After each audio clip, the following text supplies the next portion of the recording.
Hello, everyone, and welcome to Chapter 8 on fundraising.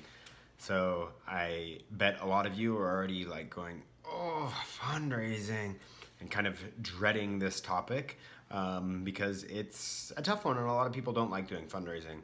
But we'll talk all about that and how to get over those feelings and have a really successful fundraising effort on your campaign. So, as I'm sure all of you know or have at least heard, fundraising is very integral to any political campaign. It's how it's really the what allows the rubber to meet the road rather.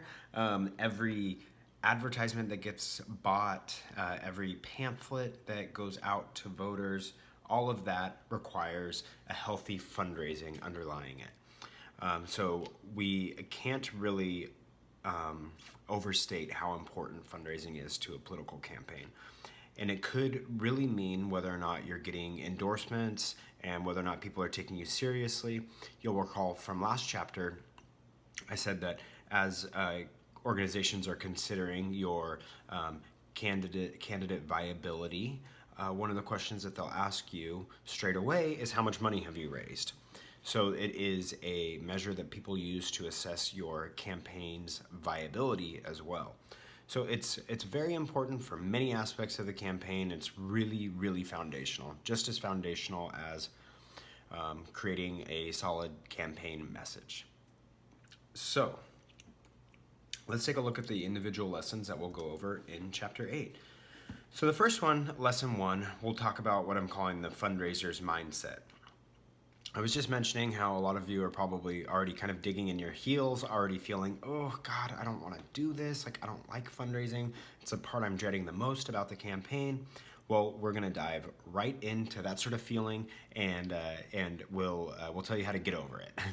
So you'll have the fundraiser's mindset, which makes it feel a million times better. And once you're kind of over that hump, then you can really start to enjoy the fundraising aspect of it.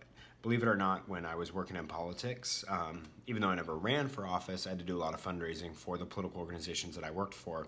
And at first, I really did not feel comfortable with it. And then I came to really enjoy it. It became one of the things that I liked doing a lot. So you can get to that space too. So lesson 2, we'll talk about events. This is the primary, well, I don't know about primary, but one of the main ways that you will raise money for your campaign is hosting events. So we'll talk about all the logistics of how to do that, best practices, and all the nitty gritty of what you need to do to pull off a real fantastic campaign event fundraiser. And then third, we'll talk about email fundraising. This is becoming a more and more critical avenue for political fundraising, and so we'll talk about all the best practices around that and how you can get an email fundraising campaign up and running. And before we proceed into lesson 1, I just want to state up front a really important call out about political fundraising.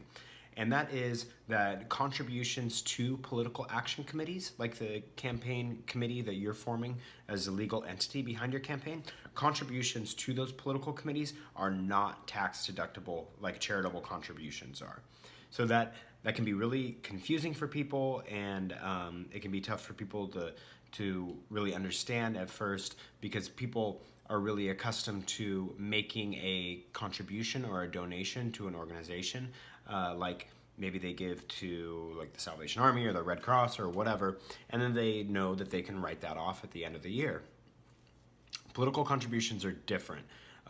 Charitable organizations like the Red Cross, those are 501c3 nonprofits, and those are completely charity organizations. It means that their mission and all of the work that they do is purely charitable to help people, and that's all defined in like the IRS tax code about what those organizations can do, how they can spend their time, how they're structured, et cetera, et cetera.